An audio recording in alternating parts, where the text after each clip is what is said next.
हम जहां खड़े हैं ये राजस्थान का दूसरा सबसे बड़ा ग्रासफील्ड है। कमाल का ग्रासफील्ड है। आप देखेंगे तो आपको आनंद आ जाएगा। ये संपूर्ण ग्रासफील्ड आज अंग्रेजी बबूल और कंटीली झाड़ियों का जंगल है। ये एक चिंता का विषय है। बाकी आनंद का विषय ये है कि ये जो रोड जा रहा है, हम इधर से मांडवा से आए और आगे गोल तक ये पूरा 8 किलोमीटर इस ग्रासफील्ड के अंदर से निकलेगा।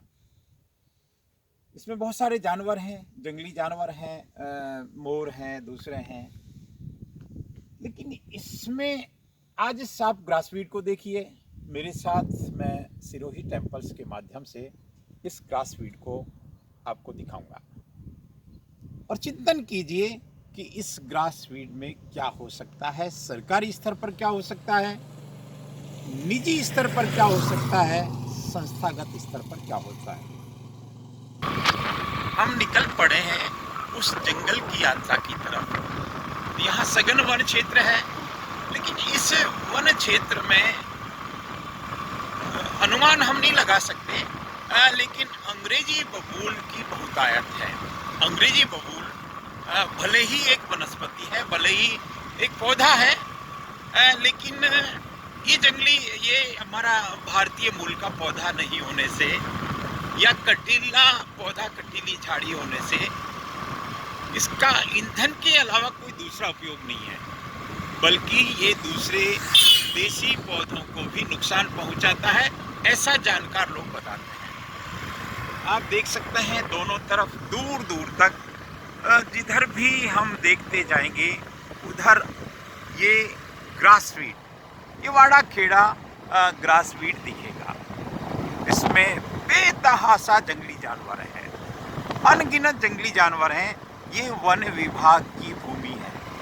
आप देखिए खूबसूरती इसकी निसंदेह है। अंग्रेजी बबूल के कारण भी ये हरा भरा तो है। हमने देखा गोल 7 किलोमीटर बचा है और ये इसके बीचों बीच, इसकी अगर हम इधर हाईवे के मार्फत इसकी सीमाएं देखेंगे तो ये काफ़ी लंबे क्षेत्र में ये बना हुआ है। अब इसमें एक चिंतन ये होना चाहिए, देखिए पर्यावरण की दृष्टि से सिरोही बहुत संपन्न है।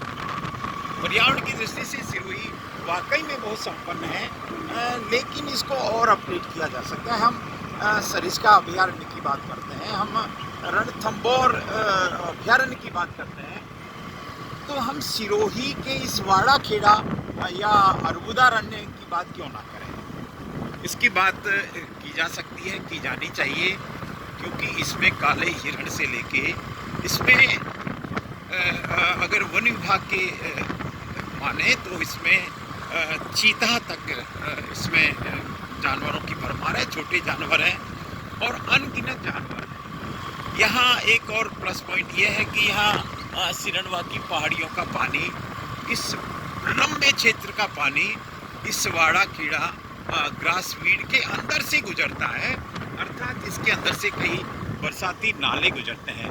हालांकि यहाँ अर्जिया, कुमटिया, इस तरह के वृक्ष भी काफ़ी हैं।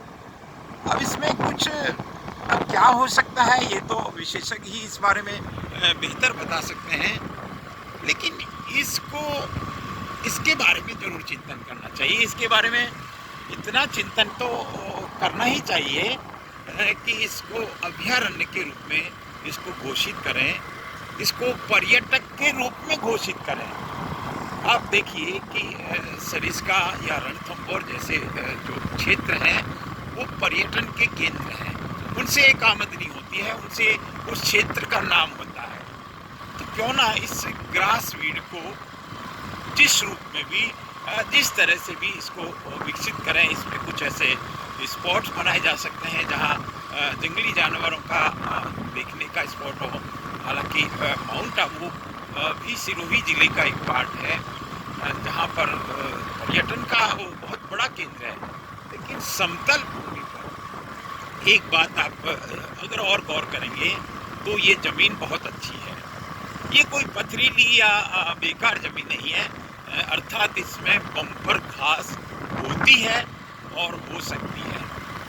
हो सकती है मैंने इसलिए कहा कि इसमें अगर अंग्रेजी बबूल को निकालने का एक प्रयास हो, ये जो भी नीतिकार इसमें काम करें, इसमें से अंग्रेजी बबूलों को निकालने की कोई योजना बने, जिस तरह से हम अरबुदा गौशाला के ग्रासवीड में देखते हैं, इस तरह का अगर कोई योजना बनती है तो अंग्रेजी बबूल निकलते जाएंगे, देसी पौधे स्वतः ही विकसित होते जाएंगे, उसमें कोई रोक टोक नहीं है, क्योंकि यहाँ कुदरती जंगल है ये। या थोड़े प्रयास करके कुछ बड़े बरगद की हम कई बार बात करते हैं, पीपल की बात करते हैं, क्योंकि इस पूरे जोहड़ में, पूरे इस जोहड़ कहेंगे इसको, इस ग्रासवीड में, इसमें कई गांव लगते हैं, कई किलोमीटर लंबा एरिया है, कई किलोमीटर लंबी 8 किलोमीटर जैसा अभी हमको बता रहे थे भाई कि एक सड़क गुजरती है जो इसके बीचों बीच से जाती है। इसके चारों तरफ गांव है, ये मांडवा से शुरू होता है और आगे समझो गोल तक जाता है। तो आप इस बारे में हम चिंतन करें।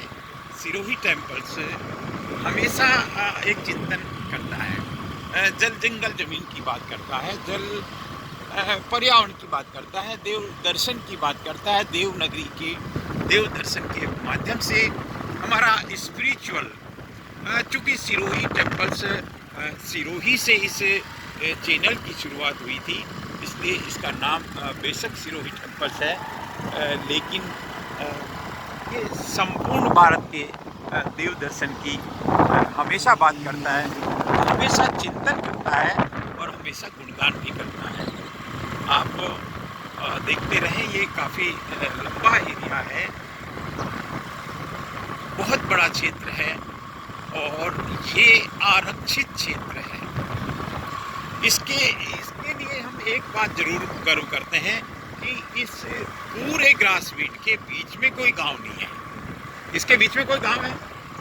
इसके चारों तरफ गांव हो सकते हैं, लेकिन इसके बीच में कोई जिसको कहते हैं बस्ती नहीं है, कोई रहवासी एरिया नहीं है। इसलिए ये आने वाले समय में भी ये अतिक्रमण मुक्त ही रहेगा।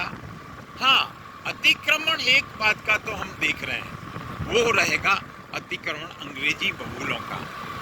अभी दिन का समय है, हमारी देव दर्शन यात्रा हालांकि आगे जा रही है, इंदौर जाने की कोशिश करेंगे हम, लेकिन चूंकि इस मार्ग से हम गुजर रहे थे, मैं राजेंद्र ने रुका।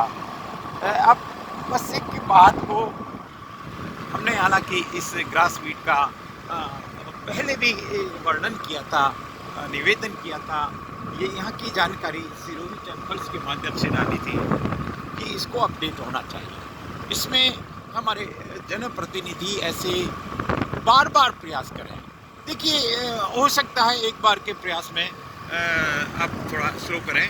मैं एक नाला दिखाऊंगा और इस नाले के साथ मेरी बात को विराम दूंगा। मैं मेरे मित्र से कहूँगा कि इस गाड़ी को एक बार रोकें। आप इस खूबसूरती को देख लीजिए।